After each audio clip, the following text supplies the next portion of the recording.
Recientemente el Gobierno ha aprobado junto con los sindicatos una subida del salario mínimo interprofesional a 1.000 euros al mes con 14 pagas, es decir, 1.167 euros mensuales si consideramos el cálculo con 12 pagas, una al mes. Esta subida del salario mínimo hay que tener en cuenta que per se el salario mínimo no es algo ni bueno ni malo y que hay países que incluso no tienen salario mínimo en la regulación de su mercado de trabajo. Sin ir más lejos, la mayor potencia económica europea, Alemania, hasta el año 2015 carecía de este instrumento y el gobierno de Angela Merkel puso este mecanismo en funcionamiento en dicho año y en la corta trayectoria que lleva vigente, lo que sí se ha podido ver es que penaliza, por ejemplo, a las empresas más pequeñas en relación a las empresas de mayor tamaño. Respecto al caso español, pues hay que tener en cuenta que la subida del salario mínimo se produce en un momento coyuntural complicado, un momento en el que la economía española está todavía muy lejos de recuperar los niveles de producción previos a la pandemia. Hasta el año 2023, como muy pronto, no vamos a recuperar el PIB perdido en el año 2020. Además, hay que tener en cuenta que nos encontramos en un contexto en el que no todos los sectores están sufriendo la crisis de la misma manera y hay algunos de ellos en los que el salario mínimo impacta de una manera muy importante que están todavía muy afectados. Por tanto, con una tasa de paro todavía del 13,3%, con esta situación económica, pues la reflexión es si era el momento más adecuado para esta subida.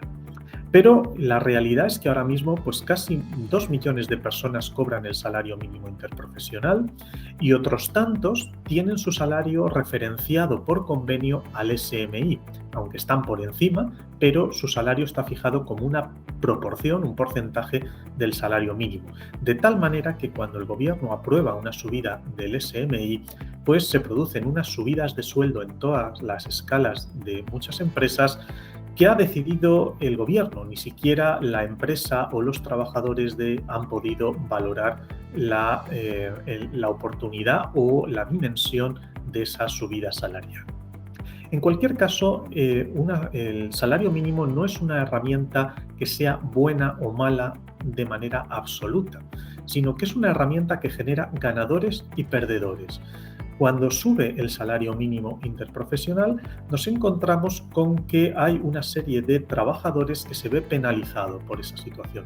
Trabajadores jóvenes, sin cualificación y sin experiencia previa. Un grupo de población que en España es bastante más abundante de lo que se piensa. Pensemos, por ejemplo, que aproximadamente 1 de cada 4 jóvenes en el mercado laboral, con suerte, como mucho, ha conseguido terminar la secundaria obligatoria y, por tanto, llegan al mercado de trabajo sin cualificación profesional y sin experiencia y les resulta muy complicado encontrar un empleo. Esta dificultad se acentúa a medida que elevamos el salario mínimo. También resulta difícil para aquellas personas que están en paro, les va a resultar más difícil encontrar empleo y somos un país con una tasa de paro muy alta. ¿Por qué?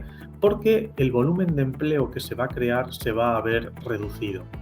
Por otro lado, hay sectores donde la subida del salario mínimo no es especialmente relevante porque son sectores con altos niveles salariales, pero en otros incide de manera muy directa. Sectores pues, como la agricultura, como algunos sectores industriales o de servicios, donde el sobrecoste adicional es real para el empresario que puede tomar decisiones sobre reducir plantilla. En algunos casos, como la economía doméstica, pues podemos ver un aumento de la economía sumergida. En definitiva, no todo es color de rosa. También hay que tener en cuenta que tenemos el mismo salario mínimo para todos los sectores y para todas las regiones. Y hay regiones donde los niveles salariales promedios son mucho más bajos que en otras. Y el salario mínimo actual puede situarse en estos momentos por encima del 80% del salario medio, lo que indica que muchos sectores, muchas empresas, sobre todo pequeñas, se van a ver muy afectadas por esta subida.